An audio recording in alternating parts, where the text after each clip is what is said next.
States of emergency and dangerous coastal flooding as life-threatening rip currents from the Carolinas to New England keep beaches closed this morning. Now the storm is tracking farther east, so have millions dodged a bullet. Breaking right now, high-stakes showdown.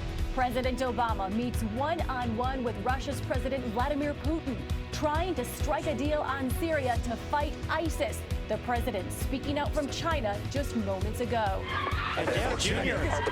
NASCAR superstar Dale Earnhardt Jr. now announcing that he's stepping away from the racetrack. I definitely don't belong in a race car today. The crash that's put his career on hold, sidelining the two-time Daytona 500 winner with another concussion. It's Earnhardt! Will he ever get behind the wheel again?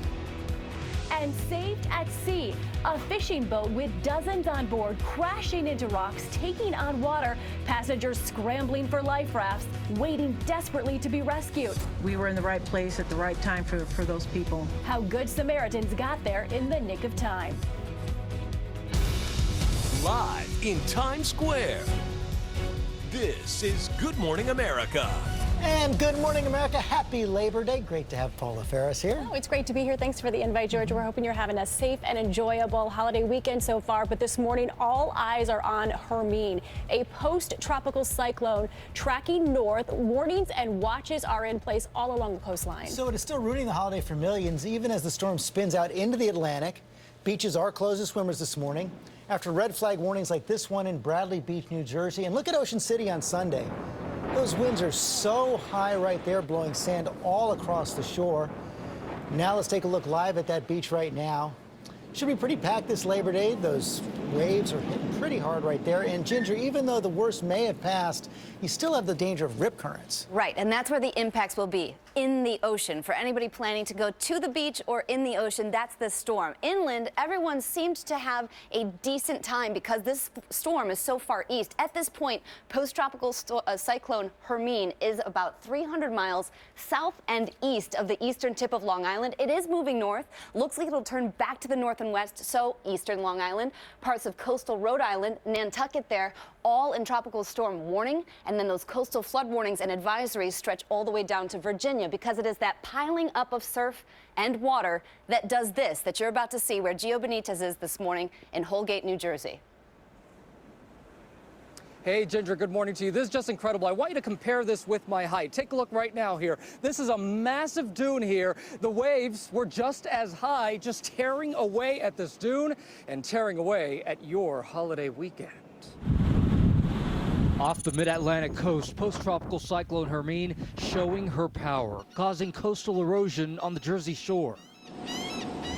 Rolling up the eastern seaboard, sending high winds up to 70 miles per hour.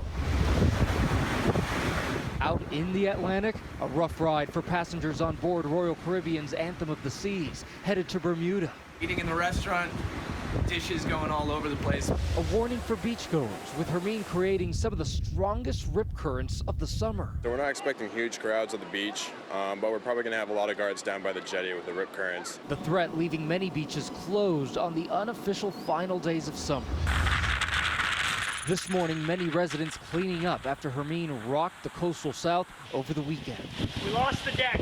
In Florida, some residents still battling rising waters. I look out my window and we have an ocean on our front porch. With others forced to evacuate their homes and thousands spending Labor Day weekend without power. There is a lot of water that still has to move through our county.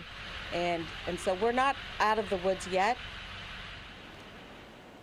And back out here live on Long Beach Island, I just want you to take a look at the water. The surf is rough, it is dangerous. Of course, you're going to have those rip currents. The beaches here are closed, so if you live near the coast, just don't get in the water, Ginger. And that's the warning we want everyone to listen to this morning. Thank you, Gio. I think a lot of people are waking up, and maybe you're watching this morning and saying, where'd the storm go? It was so sunny, it was so beautiful, and I'm waking up again to a mix of sun and clouds. Well, let me explain this to you. As of Saturday morning, the forecast position on all the computer models that we love was taking it very close to the coast. If that had happened, we would have been in huge trouble. Here's what actually happened. The low went east. It just kept moving east. So every time we kept thinking it's going to turn north now, and then it wouldn't. Right about here is where it went wrong. It should have gone north there as far as the computer models were concerned, but it wanted to give us a safer, better holiday weekend 200 miles to the east. So that's exactly how it happened, Paula. Thank goodness it went wrong. Right? Yeah, I actually was wondering that, so thanks very much for the explainer, Ginger. We'll check in with you a little bit later. We want to move now to breaking news overseas. President Obama is in China for the G20 summit, meeting with Russian President Vladimir Putin to discuss Syria and how to fight ISIS. The president will be speaking shortly, but ABC's Bob Woodruff is on the scene in China with the very latest. Good morning, Bob. Well, good morning, Paula. Yes, that meeting of the two presidents lasted much longer than anybody expected, about an hour and a half. Still no agreement, but they will continue to talk about this to try to reduce this violence there in Syria. Now, Secretary of State John Kerry also tried to get an agreement with his Russian counterpart for the past 2 days, but that failed as well. Now, the hope is to work out a ceasefire between Syria's leader Bashar al-Assad, who's backed by Russia, and then the moderate rebel groups that are supported by the U.S. The goal is also to figure out a way that the U.S. and Russia could work together to target those extremist groups like ISIS. Then also today, North Korea launched 3 ballistic missiles, the 3rd time within the month. Very interesting that it happened while the most powerful leaders are meeting here at the G20. North Korea does like to impress the world with its growing threats, and this time the U.S. president is less than 700 miles away from the spot where these missiles were fired. Paula, George. Very provocative right there. We're going to move on now to the race for the White House. Kicking off a home stretch this Labor Day with both candidates hard at work in the key state of Ohio. ABC's Mary Bruce is on the trail in Cleveland with the latest. Good morning, Mary. Hi, George. Good morning. Well, no rest for Clinton and Trump today. With the election now just 64 days away, the candidates will be making competing pitches to voters here in the key state of Ohio as they enter the final fall stretch. This morning, as the candidates start their sprint to the finish, a first for Donald Trump. Trump visiting an African-American church in Detroit Saturday, swaying along and making a rare direct appeal. I fully understand that the African-American community has suffered from discrimination and that there are many wrongs that must still be made right. A softer tone from Trump after weeks of fiery pitches to almost all white crowds. I'm asking for the vote of every single African-American citizen. You're living in poverty, your schools are no good, you have no jobs. What the hell do you have to lose? But no change in tone when it comes to Hillary Clinton. Hillary Clinton is the most dishonest candidate for president of the United States since Richard Nixon. Trump's running mate on the attack after the FBI released new documents on its investigation into Clinton's emails, showing Clinton told investigators she relied heavily on her staff to mark and handle classified information, and that she did not know the letter C in emails stood for classified. Her running mate coming to her defense. These notes, which Hillary urged be made public, demonstrate clearly why the FBI saw no need for additional criminal proceedings. Clinton, meanwhile, has been noticeably quiet on the campaign trail as she makes a final summer dash for cash, fundraising with big donors and celebrities, and still largely ignoring the press. It's now been 275 days since her last full-blown press conference. Is this going to change? All the time, as Hillary's out on the trail, she's talking to the press, hundreds of interviews. I'm doing the same. The Labor Day to Election Day stretch, it's going to ramp up even more. Now, still no word on when Clinton will hold her next press conference, but she is giving reporters new access. When she lands here in Ohio later today, it will be on a new plane with her press corps now on board. George. All set for the home stretch. Mary Bruce, thanks very much. I'm here with Matt Dowd, our political analyst. And Matt, you know, Labor Day used to be considered the start of the presidential campaign. Now it's the beginning of the end. But let's take a look at where things stand right now. After a rough start in August, Donald Trump has actually tightened things up a bit. Yeah, the race has actually trended back to where it was pre-convention when Hillary and the Democrats had a great convention. Donald Trump made a series of errors, but it's gone back to about a 3 or 4 point race, which is, I think, where it will stay. The interesting thing about this race is we haven't factored in is somebody could win this with 43 or 44% of the votes, which changes the dynamics in states and demography. Yeah, that's because you have 2 other candidates in there, Green Party candidate Jill Stein, Gary Johnson, the Libertarian candidate. Johnson doing fairly well, approaching 10% in some polls, but can he make a real difference if he doesn't get into those debates? Well, it looks like he won't get into debates because he has to get 15% on average in the polls, according to the debate commission. He can still make a difference because what he can do is allow either candidate to lower their barrier that they need to win. So Donald Trump can underperform with minorities and still win the presidency. Hillary Clinton can underperform with white voters and still win the presidency. And that debate, September 26th, scheduled for September 26th, still the biggest X factor in this race. Yeah, other than something unknown happening, but as you know, George, anything can happen in the next 60 or 62 days in this. But the debates will determine this. Hillary Clinton could either put Donald Trump away, or Donald Trump could get right back in this race, overcome this lid he seems to have at 40 or 41%, and that could change the entire dynamic of this. And both candidates need that debate in a way because they both are entering this home stretch with such high negatives. Yeah, they have two huge liabilities that I think the debate is crucial for each of them. Donald Trump has to prove that he's presidential and doesn't make the country feel insecure in some of the manner with which he relates to them. And Hillary Clinton, as we heard from the piece, has to solve this trust problem that she has that continues to weigh her down and doesn't allow her to put Donald Trump away. So if you were her, would you do a full-blown press conference before the debate? Yes, I'd absolutely do a press conference. Let it go for an hour. Do a Sir Chris Christie-style press conference where you go for an hour and a half, take any questions on it, exhaust the press by just standing there taking one after another. Then you can clean up things at the debate. Okay, Matthew Dowd, thanks very much. September 26th going to be must-see TV. Oh, and hook 'em horns. They won double You overtime. get that in there, didn't you? I know. You forgot to get that in earlier. Politics. They were playing Notre Dame as a Catholic. I was conflicted, but hook 'em horns. Politics and sports with Matt Dowd. Good to see you're not one-dimensional. Thank you. And now to two amusement ride accidents making headlines this Monday morning from Chicago to Memphis, where 8 people were taken to the hospital after lap bars opened on the ride before it came to a full stop. And ABC's Eva Pilgrim is here with the very latest. Good morning, Eva. Good morning, Paula. A terrifying trend, the absolute last thing you want to happen. But almost for a week now, for the last month, every week for the last month, some sort of accident involving a ride, and the number of people hurt just keeps adding up. This morning, 2 accidents at 2 different local fairs, leaving a dozen people, mostly children, recovering. I really thought I was going to die. This ride at the Delta Fair in Memphis now shut down after this terrifying scene. Pure panic as the Moonraker ride malfunctions. Everybody was screaming, crying. The safety bar opening before the ride reached the ground. People left dangling, holding on for their lives, some falling from their seats. My youngest daughter is hurt bad. Sean Owen's daughter, Faith, has a broken wrist and neck injury. One of half a dozen children rushed to the hospital.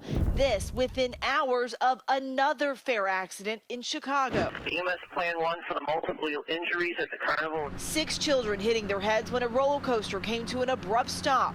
One of the little girls kind of whipped forward and she hit her face on part of the ride. The total number of scares at amusement parks and carnivals now totaling 6 in just the last month, including a 10-year-old killed on the world's largest water slide in Kansas. I've got 30 kids that have fell from the Ferris wheel. And 3 hospitalized when something went wrong on a Ferris wheel in Greenville, Tennessee. The majority of the incidents that occur on amusement rides today, whether at a fixed park or at a traveling carnival, are human error.